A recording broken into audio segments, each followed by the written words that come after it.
अस्सलाम वालेकुम दोस्तों, क्या हाल चाल है। मैं बिल्कुल खैरियत से हूँ और इंशाल्लाह आप भी बिल्कुल खैरियत से होंगे। तो दोस्तों, हमारी जो वीडियो होती हैं वो एग्रीकल्चर से यानी कि रिलेटिव ही होती हैं। तो आज जो बड़ी छोटी सी वीडियो होगी हमारी, तो आप शुरू से लेकर एंड तक इसको देखिएगा कि भाई किस तरह जड़ी बूटियों को तलब किया जाता है ज़मीन से, और बिल्कुल आसानी से। जो लेबर की कास्ट जो है वो कम से कम 5 से 10 हज़ार आपके एक एकड़ में आए, लेकिन ट्रैक्टर से ये काम इजीली हल हो सकता है। मैं आपको बताता हूँ कि ये हमने तोरी लगाई थी, इससे पहले जो हमने वीडियो इस पर बनाई थी, लेकिन इसके बाद इसकी सफाई का मामला जो था वो आज हमने किया है। तो इसके बेड हमने रखे हैं 13-14 फुट के। ये मैं आपको बताता हूँ, ये देखें, पहले इसमें इस तरह जड़ी बूटियाँ थीं जो आपको नज़र आ रही हैं। तो ये काफ़ी मुश्किल काम था अगर हम इसको यानी कि लेबर से करवाते, लेकिन ये हमने अभी इसकी सफाई की है ट्रैक्टर से। ये देखें, ये हल चलाया है तो ये बहुत ही आसान तरीके से इसकी सफाई हो गई है। ये देखें, सिर्फ जो खालियां हैं उसके बाहर ट्रैक्टर से फुल क्लियर है।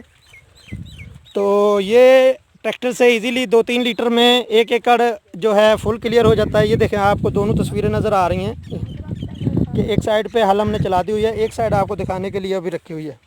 तो ये देखें, ट्रैक्टर चल रहा है इसमें और इजीली जो है इसकी सफाई हो रही है। देखें किस तरह फुल क्लियर बेड है।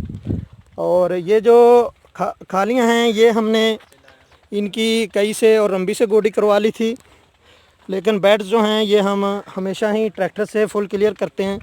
ये देखें, इसमें एक दफ़ा ट्रैक्टर आ गया, लेकिन दूसरी दफ़ा अभी आना। ये देखें, इसमें अभी ट्रैक्टर बिल्कुल ही नहीं चला और ये अभी वैसे की वैसी है। देखें, आपको नज़र आ रही है, देखें बिल्कुल क्लियर नहीं है। अब जब इसमें हल चलेगा ये मुकम्मल ही क्लियर हो जाएगी, और क्लियर होने के बाद इसमें जड़ी बूटियाँ मुकम्मल तलफ हो जाएंगी। धूप से ये जो उगी हुई हैं ये भी ख़त्म हो जाएंगी। तो ज़मीन जो है फुल क्लियर होगी। उसका फ़ायदा ये होगा कि एक तो जड़ी बूटियाँ नहीं होंगी, दूसरी इससे जो है बीमारियाँ कम आएंगी। जब ये ज़मीन जो है फुल क्लियर होगी तो माशाल्लाह फ़सल भी बहुत अच्छी है। तो मामला सिर्फ ये था कि आपको ये बताना था कि भाइयों के साथ इस बात को शेयर किया जाए कि भाई ये आसानी से हो सकता है। कई दोस्त अभी भी लेबर से इसको करवाते हैं, लेकिन जिनके पास गाड़ियां हैं वो 2-3 लीटर से इजीली यानी कि तरबूज को, खरबूज को और कद्दू को और ये जो है तोरी, इनकी इजीली गोडी कर सकते हैं। सिर्फ जो खाले हैं उनकी ही मसला है, वो आप रंबी से करवा सकते हैं इजीली लेबर से, और जो बेड हैं इनको आप ट्रैक्टर से कर सकते हैं। तो दोस्तों, अपना ख्याल रखिएगा और ऐसी ही मज़ेदार और मज़ीद वीडियो जो हैं उनको देखने के लिए मेरे चैनल को सब्सक्राइब ज़रूर कीजिएगा, क्योंकि आपके पास इजीली मेरी दूसरी वीडियो आने वाली पहुंच सकें। अपना ख्याल रखिएगा। अल्लाह हाफ़िज़, अस्सलाम वालेकुम।